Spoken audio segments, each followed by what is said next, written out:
want to see something I made that's pretty cool? What? How pretty is that?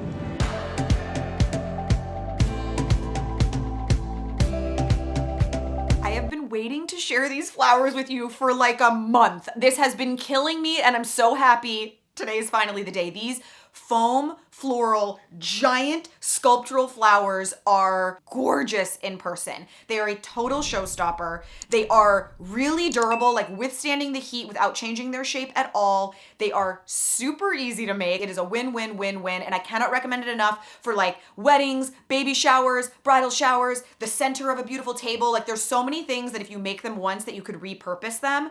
I was able to knock out 8 giant flowers in record time thanks to today's sponsor. Cricut is not only sponsoring this video, but my personal Cricut seriously saved the day doing all of the heavy lifting, cutting all of the petals. Well, I got to do the fun part, which was like shaping and molding and sculpting the flowers. Now, if you guys don't know anything about Cricut, it is basically like a personal assistant, a cutting machine that cuts with absolute precision. Everything from vinyl to iron-on transfers to fabric to plastic. You can cut through like thin wood. There's even areas where you can put markers and it will like draw designs for you. It ups your creative game because whatever idea you have in your mind when you're using your Cricut, the end result is like professional grade, store-bought quality product. So whether this is something that you just like to do, entertaining, at-home parties, gifts, or whatever, or if you've been thinking about starting a business, a Cricut is a really incredible way to get started with products that are gonna show up to people's front doors looking perfect every single time. I've done tons of fashion projects. I've created stencils. I've done home decor projects, so many different things. And every time I am obsessed with the result and like kind of can't believe that I made it. Because I'm like, it looks like it belongs in a store. It's very legit. If you do not have a Cricut, you can still do this. You're gonna be cutting everything by hand and you're gonna kind of be making your patterns by hand. I put the pattern pieces in the Cricut design space. So for those of you that have a Cricut, it's free. You can just open up the file that I created and just print from there. Everything is in there waiting for you. Let's get into it. I wanna show you guys how to make these because man, they are just the most beautiful. When you first open up Cricut, it's gonna open up this sort of home page. This is Cricut Design Space and it comes for free when you buy your actual Cricut machine, and there's tons of preloaded projects in here that you can go in, tweak, edit, do as is, so it's a great way to get started. I threw my project in here. So you're gonna go up to the top, you're gonna type in the DIY designer, and you're gonna see me with some giant flowers. This is the project, this is everything that you're gonna need. Go to the bottom and click customize. This is gonna let you multiply the amount of flowers you're doing, change the shape, change the size, anything that you want. You've got 2 small petals right on top there. You've then got 4 medium-sized petals, although they only look a tiny bit larger than the small. Then you've got 8 large petals, and then I added in 5 extra large petals for when you want to do like giant statement ones. I also threw in a couple of leaves, and if you want to do the leaves, you're just going to copy and paste as many of the leaves as you want. So here's the project file. You'll then click Make It. It's going to come to this place where it's going to ask you if you're doing with a mat or without. The only time you would click without a mat is when you're using Cricut Smart Materials, which is a particular type material. We're using a 12 by 24 inch mat, so that's what I select, and it's automatically gonna load them how they need to be cut. It's gonna make the most use of our materials, make sure that we can fit as much as we possibly can, so we're being really smart with the materials.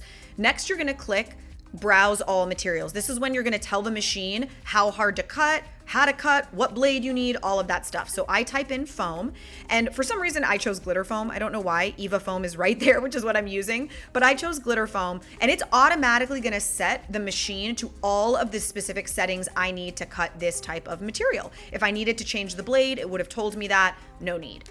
Now here is the Eva foam that I bought. I'm gonna link below what I bought because it was the most cost-effective option and I looked a lot. Now I need to cut this into pieces that will fit on the cutting mat. So what I'm doing is I'm cutting it about 1 inch shorter or more narrow than my mat. That way when it goes on, you can see I have the border of the mat that I need. You're just gonna cut a ton of it. So line up your mat, slide it over 1 inch, slice. Line up your mat, slide it over 1 inch, slice. You're gonna slice as many as you can, and I recommend doing it in phases like this. Like when you're in this mode, cut, cut, cut, cut, cut, you'll have a big stack of each of these pieces ready to go because now the machine gets to do its thing and you get to sit back and relax.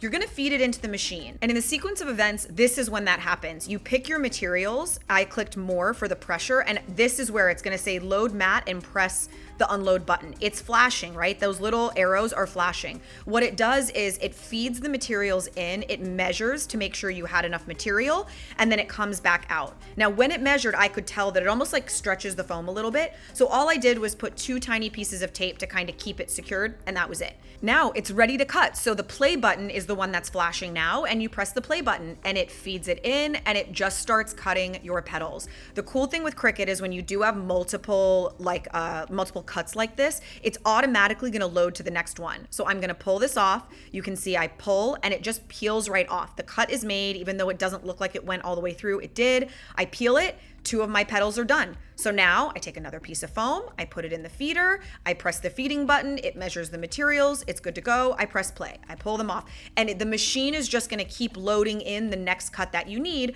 until all of the cuts for that first flower are done. So what we end up with is 2 small petals, 4 medium petals, and 8 large petals. Again, there are 5 extra large petals should you wanna use them.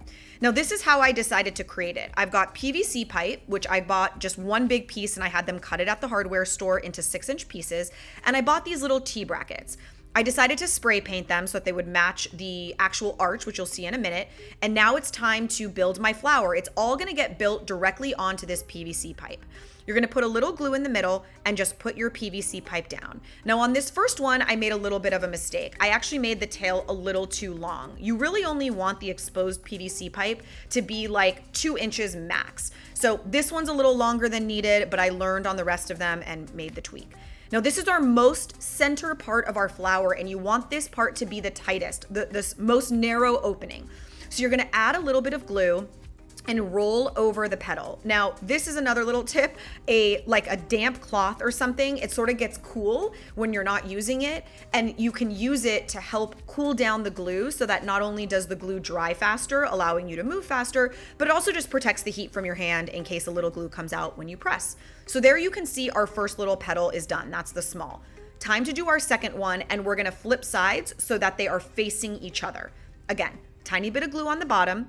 And now, instead of overlapping the edges of the petals, we're actually gonna create some space between them. And what that's gonna do is it's gonna start to pull the petals away from the flower so that it starts to create this like blooming flower effect. So you can see they're just barely touching, whereas the last one fully overlapped, creating a narrow opening. And see, it creates a little space away from the center.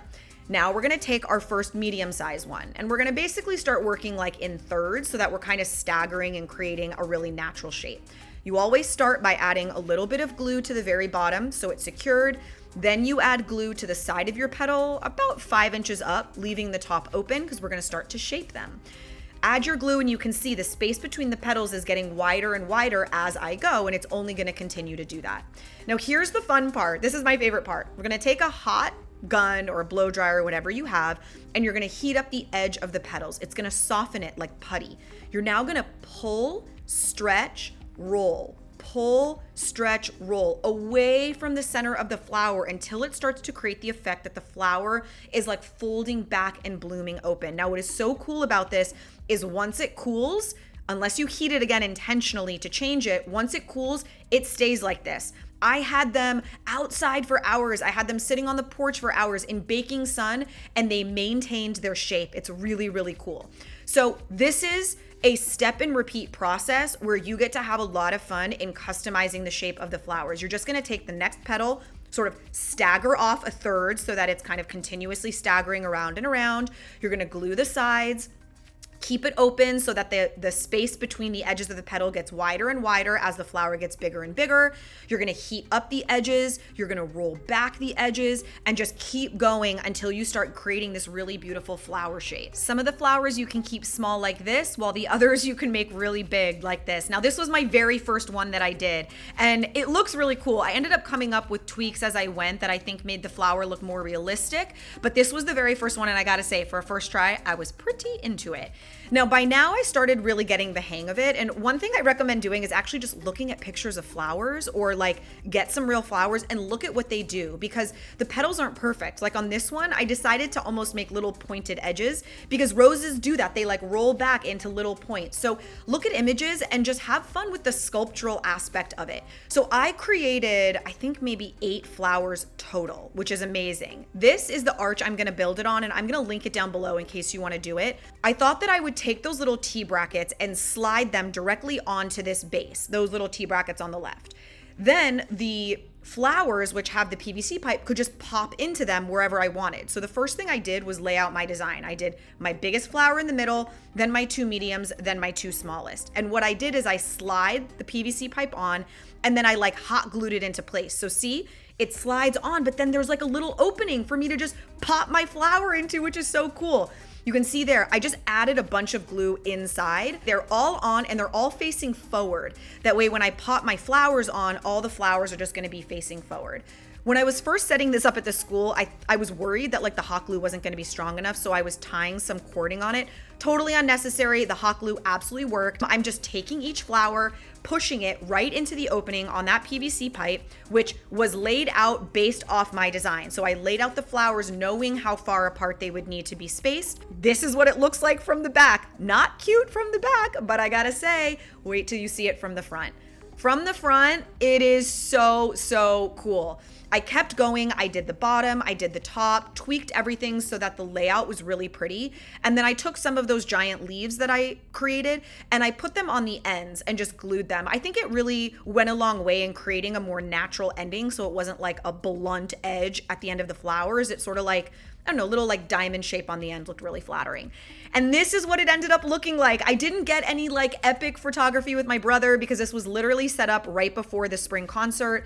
But I gotta say, they were like the hit. Everybody loved them. They could not believe that I made them. They could not believe that these were not like professionally bought. They were gorgeous. They last forever. They're really strong. They don't wilt in the sun. Like, they are absolutely beautiful. You could use these for a wedding or for Mother's Day, a baby shower. They could be like a centerpiece on a table. So many options, but I gotta say, it was so beautiful. Everybody took pictures. I'm only sharing a couple because I didn't want to post everyone's photos, but it was a super fun moment. Aren't they so special? I'm like devastated that I don't have them right here to show you, but a friend is using them for an event, so she has them and I don't have them. But you see how incredible they are. Thank you so much for watching, and thank you to Cricut for sponsoring this. They've been such an incredible support of this channel, and I love my Cricut machine, and I love the team over at Cricut so much, so it makes me very happy. All right, you guys, have a beautiful, beautiful week. I'll see you next week.